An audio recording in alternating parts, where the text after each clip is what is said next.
Okay, so we start off palpating the cervical spine.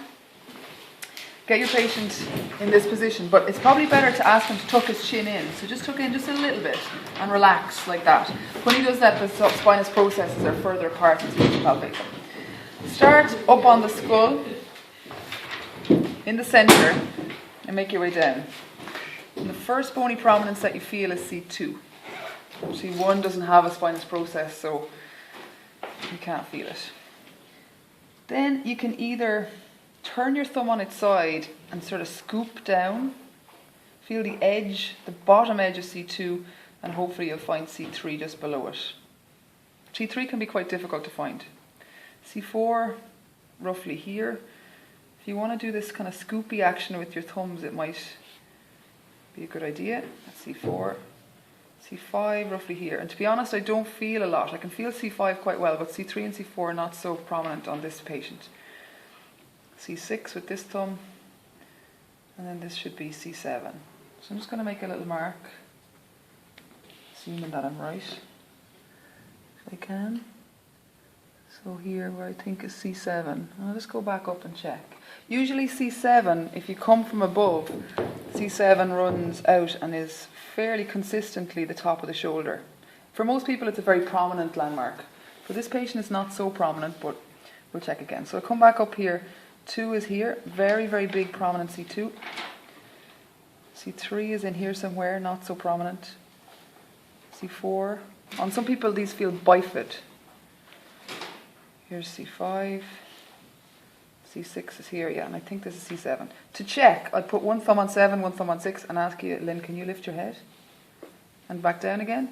So just that very small extension, you should feel that C6 wants to disappear and C7 stays fairly consistently prominent. So yeah, I'm happy enough that that's C7. So those are the spinous processes all the way down. To find transverse processes, or some people would describe these as articular pillars, especially in the cervical spine, because the facet joint is right out on these transverse processes. I can either find the spinous process and just kind of come out maybe 2.5 fingers breadths, but usually you won't feel much because the erector spinae are so thick here. So what you can do instead is lift up the soft tissue, come in laterally, and you should be able to find a bit of bone there. So here's C2 spinous process, here's C2 transverse process or articular pillar on his left. So I'll make my way down, here's C3, so this must be C3 here. It's difficult enough to be absolutely sure which level you're on, but just try and be directly out from where you think the spinous process is. So here's C4 articular pillar. So I've lifted up the soft tissue. Similarly on this side, here's C2. I'll come over here and lift up and see what bone I can feel from here. So here's, I think, C2 articular pillar, C3 spinous process with my thumb. So transverse process with my finger, C4 with my thumb, C4 articular pillar with my finger, C5 is more prominent, roughly C5, and just make your way down like that. So that's what you do for the cervical spine, just lift up and come in from the side. Okay, so here's C7, I've marked it so that I can keep going. Most people are kyphotic in their T-spine, so I can either continue to palpate standing here with my thumbs the whole way down, or you can move around to the side, it's up to you. I'm going to move around to the side, so I'll get a video to move around. So here's my C7. Next vertebra down should be T1.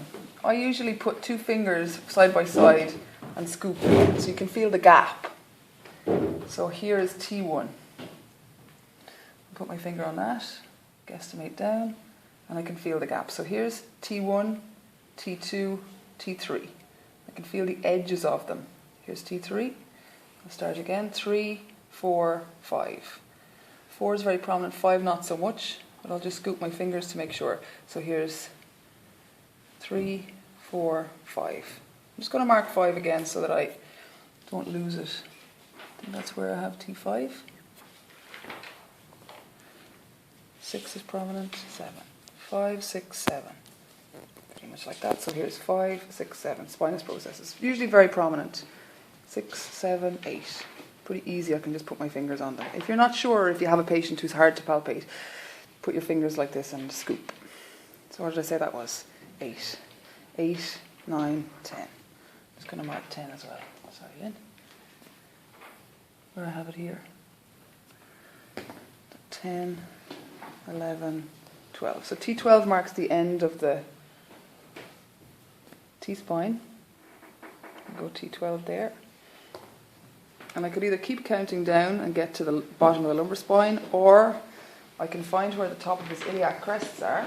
So I need to palpate out here, find the top of his iliac crest on either side, and take my thumbs directly opposite there, and this bony landmark should be L4, where I think L4 should be. So hopefully I got my counting right. Here's L4. I'll just check that again. So make sure your eyes are directly over the spine, web space and index finger on the iliac crest, and come straight across. So yeah, I think around there is L4. So we should have L3 just here, L2 just here, L1 just here, ooh, T12 just there. I thought that was T12, so I'm just going to check that again.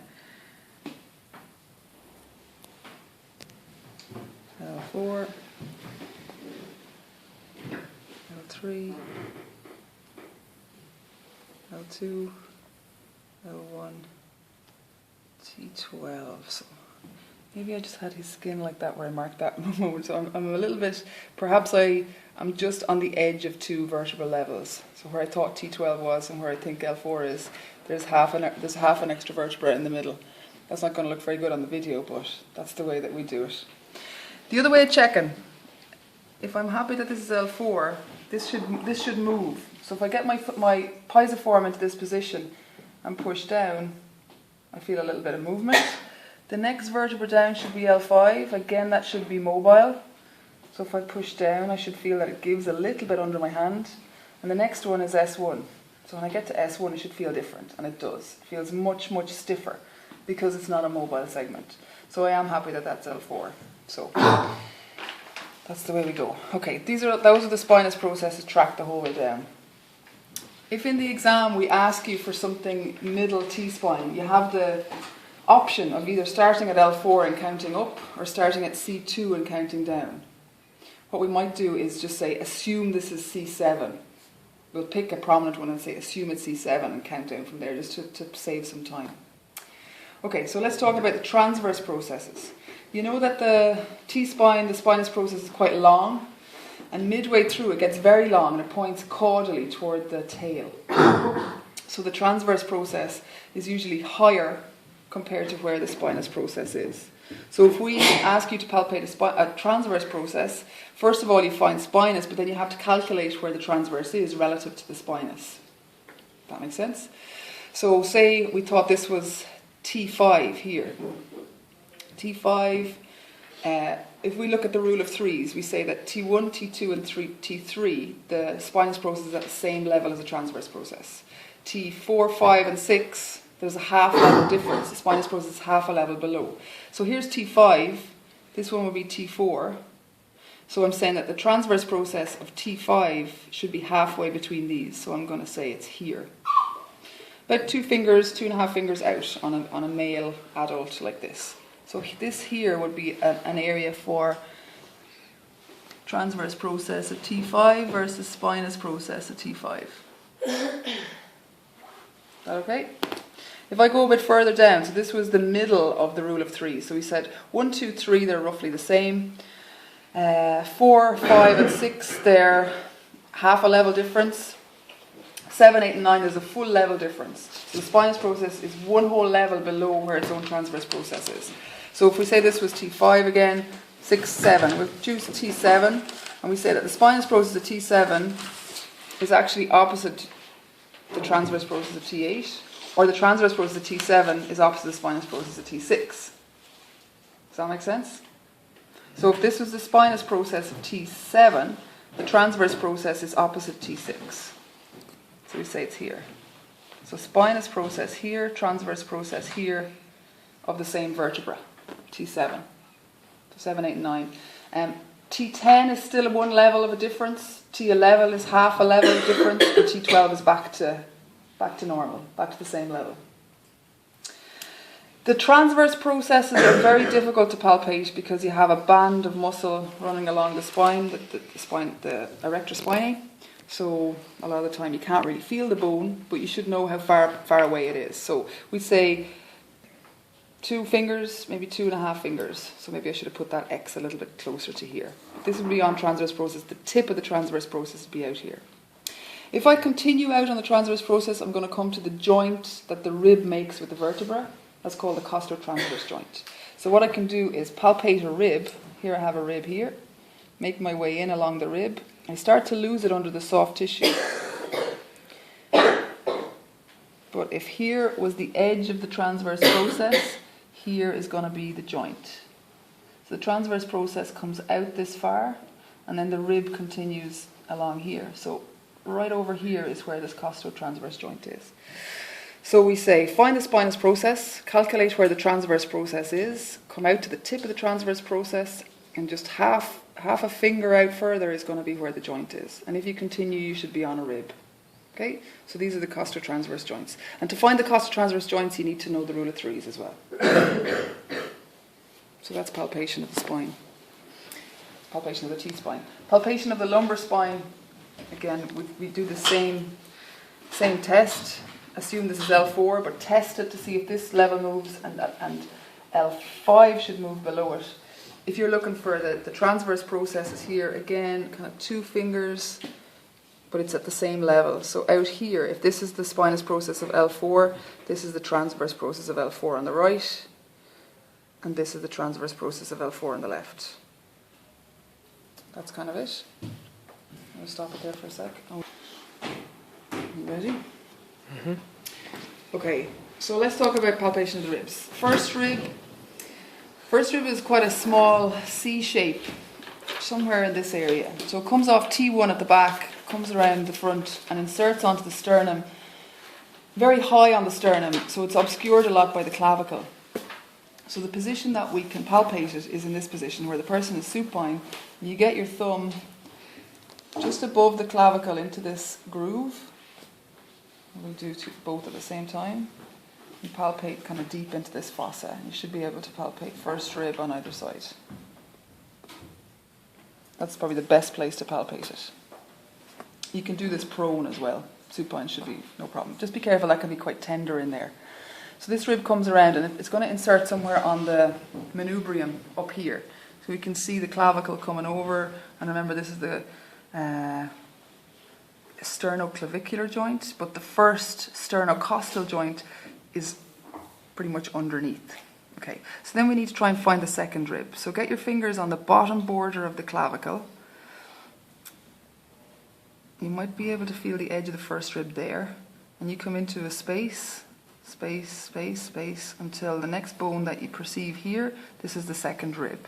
And the second rib is again coming in this direction from T2 at the back. So where the second rib, you have bone all the way as far as here, then it becomes cartilage, and cartilage inserts onto the sternum, and I should be able to feel a little groove here of the second sternocostal joint on his right. So we could ask you in the exam, just find the second SC joint on the right or on the left. Should be the same area. You should be able to feel a little groove. So I feel that quite it's very obvious there on this patient. Move down, again I use 3 fingers just to make sure I know I'm on a rib. There's a dip here, so I'm off the second rib into the dip, and the next bone I should feel is the third rib. Quite prominent again, and if I move my index finger medially, I should be able to appreciate the little groove between rib and sternum. So that's the third sternocostal joint on the left, on your right, my left. So like that, you just make your way, third rib's very obvious. There's a dip into the fourth rib, dip into the fifth rib, dip into the sixth rib, and the ribs start to change slightly their orientation. Up here, they're moving up and around. They start to flatten out here, and as we get lower, they start to go in this kind of direction, inferiorly. So we thought this was the sixth rib, so this should be the seventh. So the seventh rib should have a big, thick costal cartilage, because we have 7 coming around, and then 8 joins it, 9 joins it, and 10 joins it as well. And the 10th rib is the bottom rib here. Sorry, Lynn. So if you can relax any further, the 10th rib is the bottom rib that's complete. It's the last complete rib. So it attaches off T10 and comes around and joins up with the sternum. So if this is 10, and I can palpate that with my index finger along the shaft of it there, I come into the dip, come a bit higher, and this should be the 9th rib. Not that easy to palpate on you. This should be the 8th rib, and this should be the 7th, which I think was where I was earlier. So 7th here. 7th we say is a complete rib. 8, 9 and 10 are kind of false ribs because the cartilages blend together, and then 11 and 12 never make their way around to the front, so they're floating ribs. Okay, so just make sure that you're happy with number 10 and count up from that, and try and or start up here at 2 and count down, and again try and meet in the middle and make sure you haven't missed one. For females, we would never go past rib 3 on the way down, but we can palpate 10, 9 and 8 quite well. So we usually skip 4, 5, 6 and 7 for females, for obvious reasons. We can do this quite well in side lying. So will you roll over onto your side? Which way? Whichever way you like, this way. Just get your hands, and just while he's there you can see serratus anterior. I don't know, could you see that very well, but that's okay. So this way we can get our fingers under his rib cage, hopefully. We can relax a little bit, Lynn. Take a deep breath in. So we can count his ribs along here. Take a deep breath again. Definitely feel this border here. And then here. Try and feel where your fingers are on the same structure the whole way. The 11th rib then is usually found just below here, and you can usually find the edge of it. And he's starting to tense there, so I'm going to lose it. It's probably quite tickly. But the 11th rib comes off T11 and stops roughly here in the mid-axillary line. So somewhere between here and here you should find an edge, a rib here that you can get your finger underneath. So let me try that again for Lynn. Take a deep breath in. Great. And relax. If I just go below that, get my thumb here. And there we got it. There's the 11th rib. 12th rib is only about this long. So we could go back up to where I think T12 is. Right, where I marked earlier. Now maybe that skin mark has changed because he's changed position, but the 12th rib would basically just come out to about this position, and it can be quite tricky to feel, but have a feel around this way. We generally don't ask the 12th rib. We'd be much more inclined to ask 11 because it should be prominent, or 10 or 9 or 8 or 2. Yeah, that's kind of it for the ribs. Okay with you? Okay. Alright, so muscles. Let's talk about the muscles in the abdomen. So we have the most superficial one is quite a central, thin, well, maybe not so wide, as we call it, a narrow muscle here called rectus abdominis. Originates on the ribs, inserts down onto the pubis, and it basically just flexes the trunk. So you've got one on the right, one on the left, either side of the belly button. And it has these fibrous bands in the middle of it. So it might look like 3 on either side, so it looks like a 6-pack, or 4 on either side, which looks like an 8-pack. So if you wanted to get the person to contract it, or you want to appreciate it, just get your fingers here on one side, make sure everything's nice and relaxed, and then I'll ask you to sit up. And this muscle contracts quite well there under my fingers. Relax down. If a person has back pain doing this, you could ask them to just flex both your knees, put your feet on the bed. So this is called crook lying. You do it, might be a bit more comfortable. And flex up again there, Lynn. Great. So you can really see this muscle work quite hard. So one on the right, one on the left. That's rectus, most superficial. The next muscle is called external oblique. So this is quite superficial as well, although it does dive in underneath or attaches to the undersurface of rectus. So we need to be beyond rectus to feel it. So if this is the line of rectus, we'll be out here. And this muscle originates up around lots of different places up here and inserts all down this way. And its fibres, we say, are very like the fingers of your hand if you're going to put your hand into your pocket of a cardigan or a hoodie. So they run in this direction. So external oblique on his right, just go up into crook line again. If you lift your right shoulder towards your, so you can use your hand as well, so come up this way. Any activity that I'd feel out here, just relax down again. So this is nice and soft here, And now contract again. This is external oblique working to lift this shoulder in this direction. Back down. So external oblique runs on the right in this direction, on the left in this direction. A deeper muscle is called internal oblique, and those fibers go perpendicular. So if this is external, internal fibers are mostly running like this. They do kind of become a bit more transverse, lower down. So external this way, internal in this direction. So if I asked you to just come back up again, do the exact same thing. Lift your right shoulder towards your left heel. We say external oblique on his right is contracting, and internal oblique on his left is contracting. Just relax down. Now bring this shoulder to the other side, so left shoulder to right side. Now we say internal oblique because the fibers are running in this direction are contracting, and external oblique on this side because the fibers are running in this direction are contracting. Okay, hopefully that makes sense.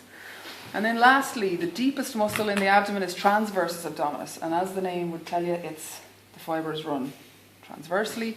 It's very deep. It's attached to a lot of the deep fascias in the trunk, and it's attached to the pelvic floor underneath the perineum, and it's very important in stabilizing your low back.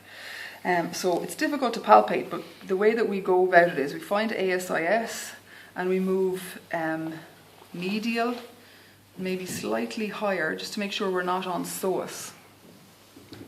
So here on the softness of his abdomen, again, come up to crook line again there, Lynn. So okay, we'll start again. So we'll relax here, and then what I want you to do is feel like you're going to just very gently draw your belly button in and up under your rib cage. Whoa, stop, stop, stop. Relax, breathe out. So when he did that, I could feel his obliques working because I could really feel them contract under my fingers. This should feel like a real deep drawing in feeling. So the obliques are obviously more superficial. I'm looking for the deeper muscle here. Try that again. So first things first, actually, switch on your pelvic floor. So they're feeling as if, great, and it's a little bit better. Although you probably are switching on obliques as well. It's hard to fire that one thing without firing your obliques, but this would be the right way to do it. And relax. So you'd ask someone the feeling of trying to draw their belly button in and up, gently though, and suck up your pelvic floor at the same time. That's the best way. Okay, just roll over, we'll do the posterior ones.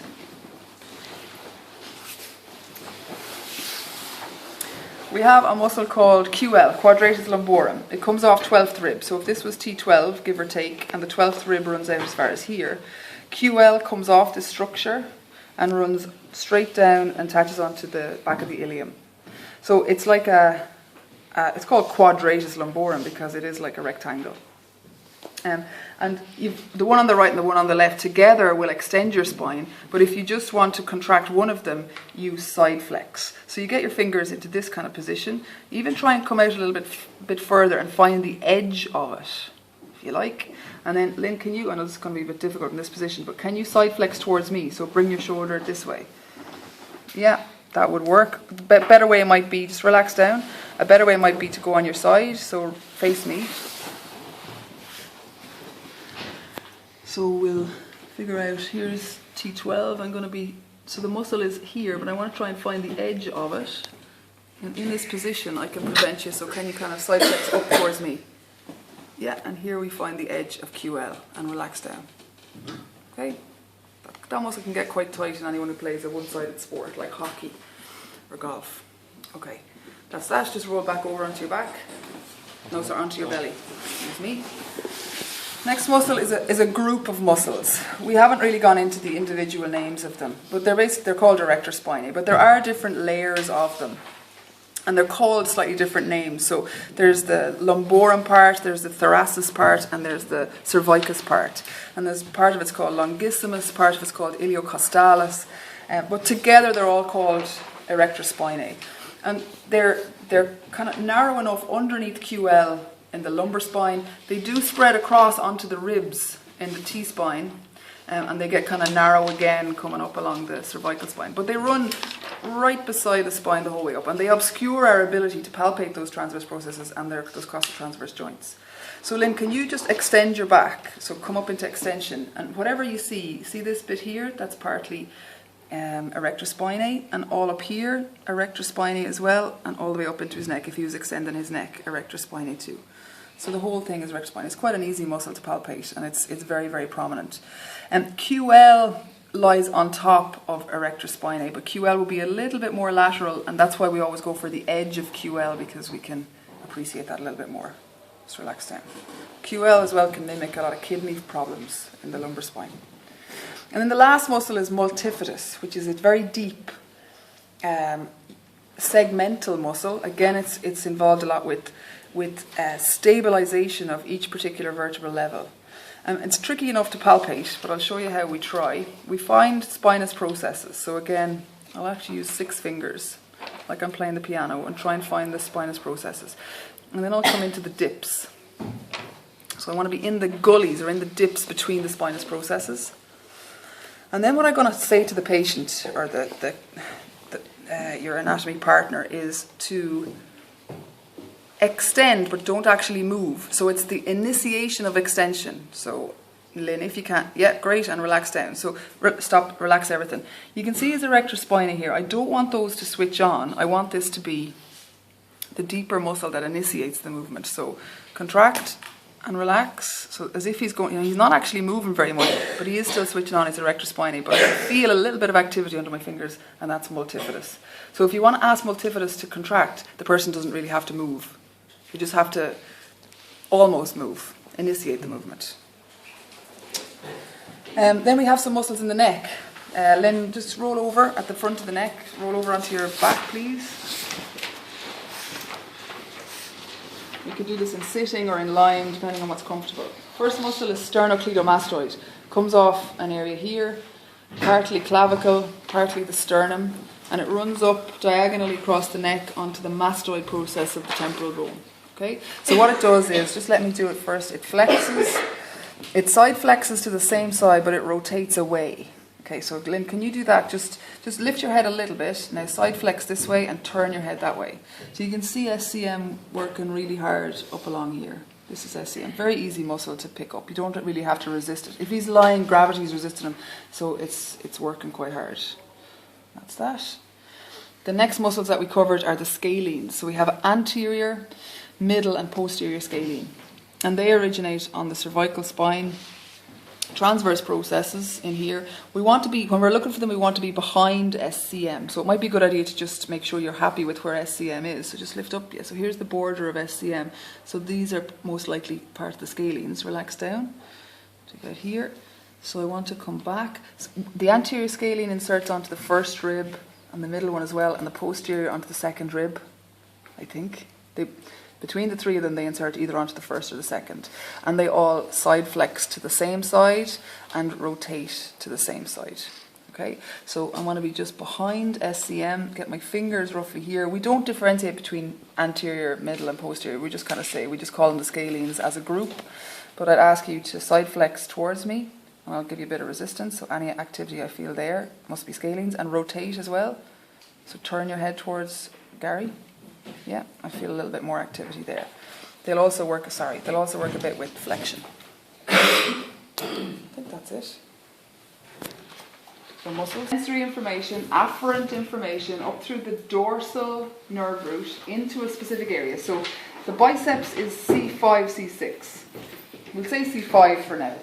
Goes up through C5. It doesn't have to go to the brain, it just stays in the spinal cord and comes straight back out the ventral root. This is efferent information to the biceps tendon, and you get a motor response, so a little flicker of activity. So a reflex tests both sensory and motor information at a specific nerve root level. So it's checking that the spinal cord is functioning, and it's checking that the nerve roots are bringing the information in and out.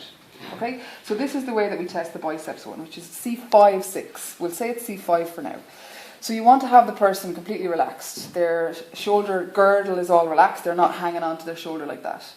And you take their arm against your forearm, and then you want to palpate their biceps tendon. So to make sure you're on the right spot, just ask you to contract your biceps. So just flex your elbow. Great, and relax down. I'm sure I'm on the tendon there. So I'll get you to look away and just relax. Give me the weight of your arm. I have the reflex hammer here. My own thumb is on her biceps tendon. And then I hit it. That was really good.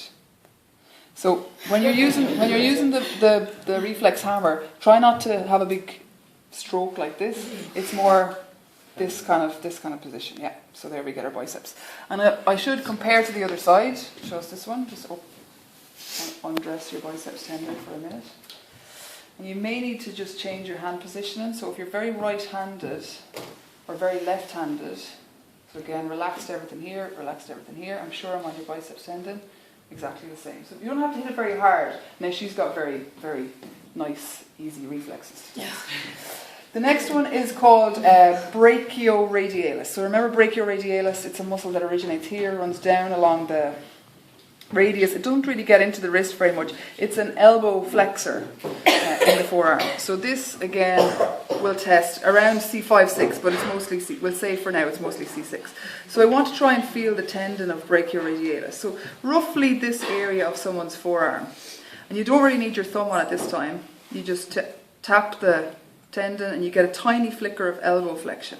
You might even get a tiny flicker of something of radial deviation, but not too much. That's really good. And we compare to the other side. So you just need to make sure your hand position is good.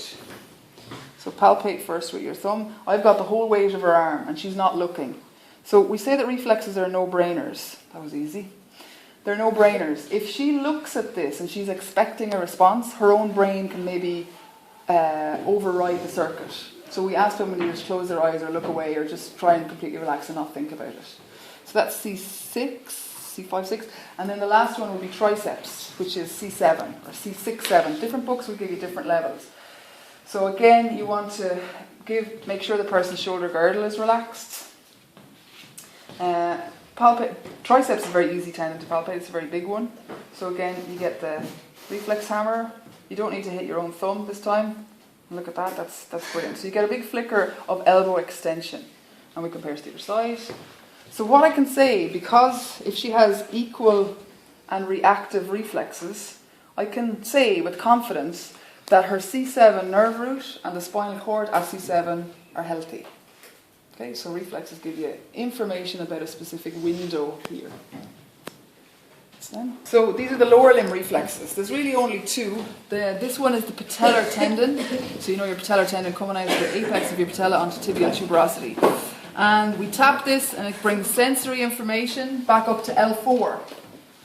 And then it brings motor information straight back down to the quad, which contracts, hopefully, if you have equal reflexes or good reflexes. So this information doesn't have to go to his brain to be processed to come back down again. So it's quicker than going up to the brain. It's very, very quick and usually involuntary.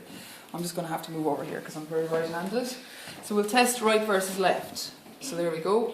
We just have to hit it. Some people try to use the back of the reflex hammer and we compare it to this side. So are they equal? Lovely, brilliant. So we can say that his L4 is functioning really well because I've got afferent information up, efferent information back. Just, can I get you to kneel on the bed facing that wall? So just your feet kind of hanging over the edge.